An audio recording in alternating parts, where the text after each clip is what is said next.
Hello, welcome to my YouTube channel. In this video, we are going to explore Blazor. So this is the Blazor website. We can able to see here. The Blazor is a framework where you can able to eliminate JavaScript and write native C# to build the web applications and websites. So so if you want to go through with the docs and getting started with the Blazor, you can able to I will make this URL in the description. I will post this URL in the description. You can go through it. So in the last video we have seen how to install the Visual Studio. So from Visual Studio only we are going to build this Blazor website. In the coming days we will be having a lot of integrations like MySQL, SQL servers and those kind of things, and CRUD operations and tables and those kind of things we will be seeing. So in this video we are going to see how to create the Blazor application from Visual Studio, and then how do we write the code and change this and modifications, all those things we will be seeing here. So once you open the Visual Studio, you will be seeing this create a new project. Once you click on this one, you will see all the templates that are there in the Visual Studio. So we are going to choose this Blazor server app. So once we click on, there are two types of Blazor templates will be there. One is Blazor server app and another one is Blazor WebAssembly. WebAssembly is mainly like Blazor WebAssembly is runs on client side, like in the web browsers, but whereas Blazor server app will run on the server. So we are choosing this Blazor server app and click on next, and we are giving it a name. The project name will be giving. So I'm giving it as my Blazor, and then once you click on next, you will be having all these options. In the future videos I will be showing what is authentication types and what all the authentications we can able to configure here and all. So in this video I'm just showing how to install and how to create the Blazor server app, and how to manage the code, and how to view the code, and how to write the code, and those kind of things. So once we click on create,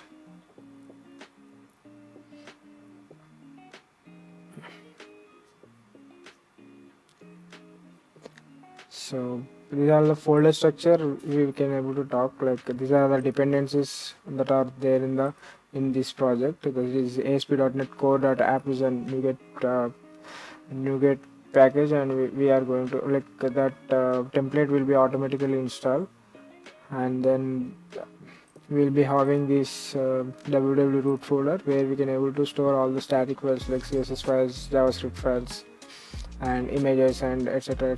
We will be able to store all these files here. This is the public folder. And then coming to data, we will be able to store all the services and the models etc into this folder. And the pages, the routing and pages, all the pages and the routing will be stored here. So if I go to index.razor file, we will be able to see this page space slash is the routing. So to declare the routing in the pages, we need to use this tag helpers, like @page will be a tag helper to declare the variable, declare the routing and etc in the page. So this is the shared folder where we can able to see layouts and menus and those kind of components, and all those things will be stored here. And then in the app settings, we will be storing all the connection string values, and if anything we can able to manage and change any settings from the outside the project, we can able to declare all those things here. This program.cs is the main file where program's execution starts from here. In this we will be declaring services and app configurations, and we can able to call the routings and all the services we are going to declare it here, and then we can able to use it in the whole project. So once we choose to deploy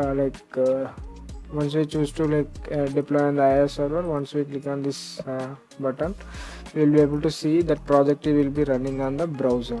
We can able to choose the browser, which browser we want to use. We can able to choose from here also. So I am choosing Microsoft Edge. So it is running on 26752 port number in the localhost. So if anything we change in the project, we can able to see that this one hot reload option will be there in the Blazor. So whenever we try to change some modifications in the HTML file or C# file, we can able to make use of hot reload. So this is the main page that has been given by the Blazor. So if you want to change something here, we can able to go to, this is the main page, this is the landing page, the first page, index.razor. If you go to that page, index.razor, we can able to, like, if you want to remove this survey part, we can able to remove this. Welcome to our new app.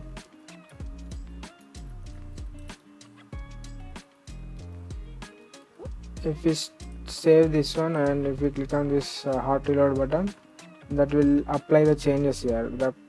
Now it is applied, so we can able to see that while running only we can able to change all these settings here. So there will be three components, they have three pages they have given as a template. In the counter, we can able to, once we click on this button, we can able to see this counting has been changed. If we change the counting numbers to +1, we can able to, like, change it to +5 or something. We can able to make use of this one. So if you want to this is increasing by 1, but if you want to change that to increase by 5, we can able to do that from here.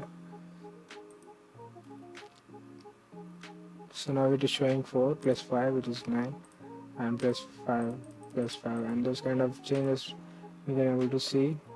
In the fetch data, it is showing that weather forecast and date, temperature Fahrenheit, Celsius, and summary.